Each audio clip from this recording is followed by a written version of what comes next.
नमस्कार विद्यार्थियों, स्वागत है आपके अपने YouTube चैनल में। और हम पढ़ रहे हैं बोर्ड परीक्षा हेतु महत्वपूर्ण प्रश्न। हमने अध्याय 15 तक के बोर्ड परीक्षा के महत्वपूर्ण प्रश्नों का अध्यापन कर लिया है। आज हम अध्याय 16 में 17 का अध्यापन करेंगे। तो शुरू है अध्याय 16। बच्चों, अध्याय 16 कुल 3 अंक का है। इस पाठ से 3 अंकों के क्वेश्चन पूछे जाएंगे और तीनों ही प्रश्न हैं जो अति लघुतरात्मक हैं। एक एक नंबर के ये 3 क्वेश्चन पूछे जाएंगे। तो शुरू हैं। कुछ पिछले वर्ष जो क्वेश्चन पूछे गए उनके बारे में पढ़ लेते पहले। जैसे पहला क्वेश्चन, बेरोजगारी किसे कहते हैं। वर्ष 2018 बोर्ड की परीक्षा में यह प्रश्न पूछा गया था, बेरोजगारी किसे कहते हैं। फिर दूसरा क्वेश्चन, भारत में गरीबी को मापने का प्रथम प्रयास किसने तथा कब किया।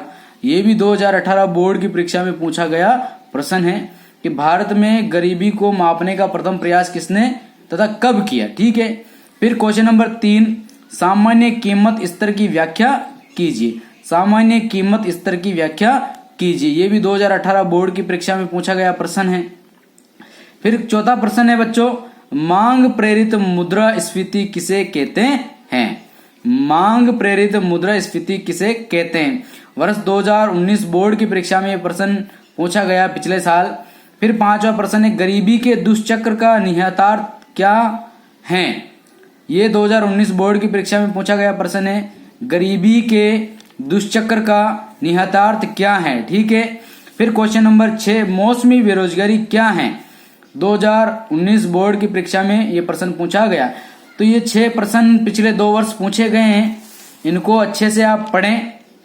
अब कुछ क्वेश्चन जो हमने और बनाए हैं परीक्षा की दृष्टि से उनका अध्यापन कर लेते हैं। जैसे पहला क्वेश्चन है, मुद्रास्फीति किसे कहते हैं। इंपॉर्टेंट क्वेश्चन है, इसको अच्छे से याद करें। मुद्रास्फीति किसे कहते हैं। फिर क्वेश्चन नंबर 2, श्रम शक्ति को परिभाषित कीजिए। श्रम शक्ति को परिभाषित कीजिए। क्वेश्चन नंबर 3, स्वतंत्रता के पश्चात गरीबी का अध्ययन करने वाले विद्वानों का नाम लिखिए। है ना, भारत जब आजाद हुआ उसके बाद में जो गरीबी का अध्ययन करने वाले जो विद्वान थे उनका हमें नाम लिखना है। क्वेश्चन नंबर 4, कृषि क्षेत्र में कौन सी बेरोजगारी अधिक पाई जाती है। इंपॉर्टेंट क्वेश्चन है कि कृषि के क्षेत्र में कौन सी बेरोजगारी हमें देखने को मिलती है। क्वेश्चन नंबर 5, विकसित अर्थव्यवस्थाओं में किस प्रकार की बेरोजगारी अधिक पाई जाती है। जो विकसित देश है वहां पर जो अर्थव्यवस्था है उसमें कौन सी बेरोजगारी पाई जाती है। क्वेश्चन नंबर 6, निरपेक्ष गरीबी की अवधारणा को स्पष्ट कीजिए, यानी निरपेक्ष गरीबी किसे कहते हैं। क्वेश्चन नंबर 7, घर्षणात्मक बेरोजगारी से आप क्या समझते हैं। घर्षणात्मक बेरोजगारी से आप क्या समझते हैं। फिर क्वेश्चन नंबर 8 है, बहुत ही महत्वपूर्ण है, छिपी हुई बेरोजगारी किसे कहा जाता है। छिपी हुई बेरोजगारी किसे कहा जाता है। ये क्वेश्चन पिछले वर्ष सप्लीमेंट्री बोर्ड परीक्षा में पूछा गया प्रश्न है। फिर इसके बाद में क्वेश्चन नंबर 9, भारतीय अर्थव्यवस्था के समक्ष उत्पन्न चुनौतियां कौन सी हैं। जो भारतीय अर्थव्यवस्था के समक्ष उत्पन्न चुनौतियां हैं उनके नाम लिखने, उनके बारे में लिखना है, कौन कौन सी चुनौतियां हैं जिसके कारण हमारी अर्थव्यवस्था थोड़ी लड़खड़ाती है। ठीक है। फिर क्वेश्चन नंबर 9, समान रिकॉल अवधि क्या है। समान रिकॉल अवधि क्या है। इसी में एक और क्वेश्चन बनता है, मिश्रित रिकॉल अवधि, है ना। तो इन दोनों को आपको याद करना है। फिर क्वेश्चन नंबर 11 है, गरीबी निवारण के उपाय लिखिए, अर्थात निर्धनता निवारण के उपाय आपको बताने हैं। क्वेश्चन नंबर 12, मुद्रास्फीति को कम करने के मौद्रिक उपाय क्या हैं। मुद्रास्फीति को कम करने के मौद्रिक उपाय क्या हैं। फिर क्वेश्चन नंबर 13, भारत में गरीबी रेखा का मापन किन 2 आधारों पर किया जाता है। भारत में गरीबी रेखा का जो मापन है किन 2 आधारों पर किया जाता है। आपको याद होना चाहिए बच्चों, एक तो जो कैलोरी भोजन और एक प्रति व्यक्ति आय, है ना। फिर क्वेश्चन नंबर 14, सापेक्ष गरीबी किसे कहते हैं। सापेक्ष गरीबी किसे कहते हैं। तो ऐसे हमने कुछ क्वेश्चन बनाए अध्याय 16 के। अब अध्याय 17 के क्वेश्चन देख लेते हैं जो कि बोर्ड की परीक्षा हेतु महत्वपूर्ण है।